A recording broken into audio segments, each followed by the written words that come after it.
It ruled 3 continents, shaped modern civilization, and hid horrors behind marble and gold. You've heard about the Roman legions, the marble cities, and the emperors who ruled the known world. But behind the glory were horrors the history books often skip. This is the darkest side of the Roman Empire. At its peak, the Roman Empire spanned 3 continents and ruled over 70 million people. These buildings were often poorly constructed and caught fire easily. Sanitation was primitive, disease spread quickly, and social mobility was nearly impossible. Wealth was concentrated in the hands of a few, while the masses survived off grain rations and communal toilets. To the outside world, it was a golden age. They had roads, public baths, and towering amphitheaters. Theft, lying, or even speaking out against the elite could cost you your freedom or your life. Its legal system laid the groundwork for modern law. Its language, Latin, evolved into Spanish, French, Italian, and more. The darkest truths of the Roman Empire aren't just stories from the past. They're shadows we still live in today. It was held together by conquest and controlled by men who ruled like gods. Its architecture, military strategies, and government structures shaped Western civilization. He was a master of propaganda, calling himself the first citizen while holding absolute power. He expanded the empire, reformed taxes, and built temples. He retreated to the island of Capri, where rumors of horrific abuse and secret executions spread like wildfire. He ruled from afar while Rome crumbled beneath corruption. But even under his reign, Rome was ruthless. Dissent was silenced, rivals quietly eliminated, and the illusion of peace maintained at all costs. Historians say he lost his mind, if he ever had it to begin with. He drained the treasury on pointless luxuries, built temples to himself, and killed on a whim. The Roman legions were unmatched, highly trained, ruthlessly efficient. They conquered through intimidation, then built roads and infrastructure to lock their power in place. He once ordered his soldiers to attack the ocean and collect seashells as spoils of war. The same empire that once marched across continents began to rot from within, and if you were a slave, you had no legal rights at all. It was a slow bleed. Caligula reportedly made his horse a priest and demanded to be worshipped as a god. Nero murdered his own mother and played the liar while Rome burned. Commodus, the so-called gladiator emperor, dressed as Hercules and fought in the arena, always making sure the matches were fixed in his favor. You were property. People could be tortured for testimony, executed for entertainment, or crucified as a warning to others. The man who allegedly watched Rome burn while performing music. The forgotten millions who carried the weight of the empire on their backs. Whether that story's true or not, his reign was full of cruelty. He murdered his mother, his wife, and countless senators. When a rebellion rose against him, he fled, then took his own life. Most lived in cramped tenements, worked long hours.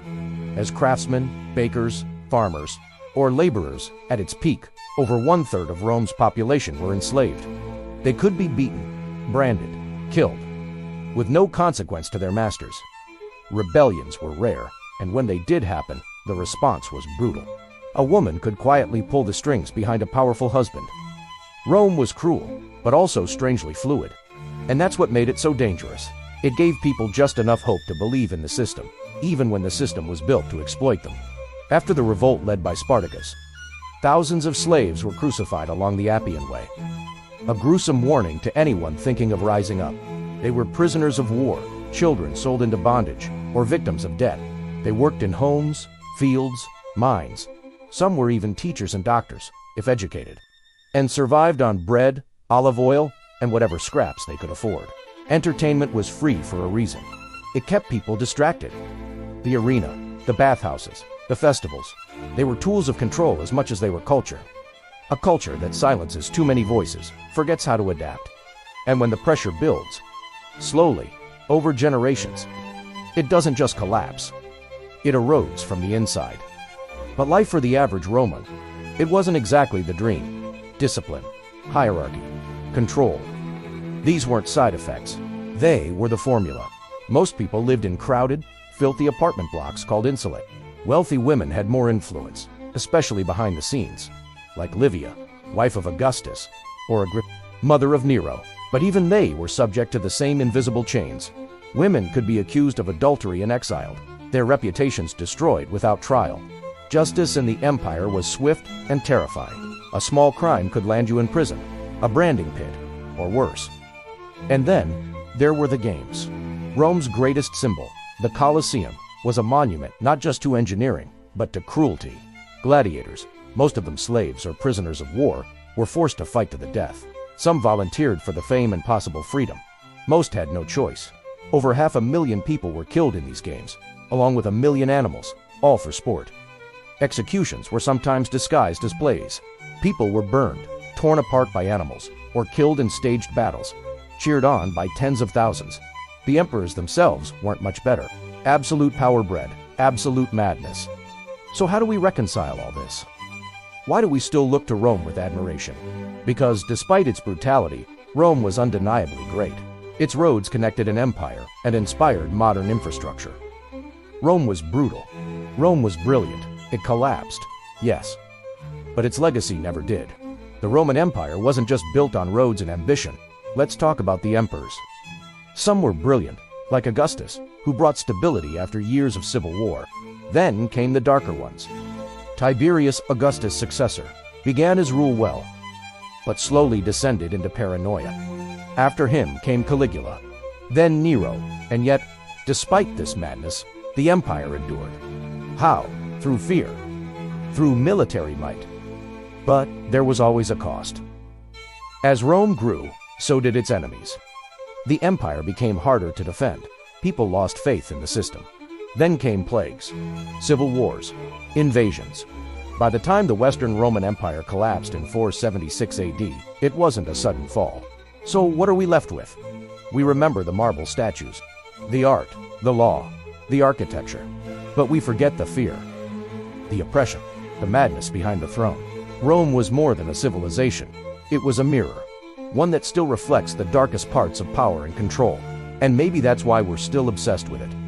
Because the truth is, the Roman Empire didn't really fall. It just changed its name. When we talk about the Roman Empire, we usually talk about emperors, battles, and monuments. But what about the people who actually lived through it? Let's start with the average Roman. If you were a free Roman man, life was still no luxury. For women, freedom was limited. They couldn't vote or hold office, and their value was often tied to marriage and childbirth. And then, there were the slaves. Slavery wasn't just accepted. It was the foundation of Roman society. But no matter how skilled they weren't considered human. Still, in all this darkness, there was complexity. A slave could be freed and become a citizen. A poor man could rise through the military. What we often forget is that Rome didn't thrive in spite of its cruelty. It thrived because of it. And yet, that same formula planted the seeds of Rome's downfall. A society built on inequality eventually cracks. The Roman Empire is gone, but its ghosts are still here. In our laws, our cities, our stories.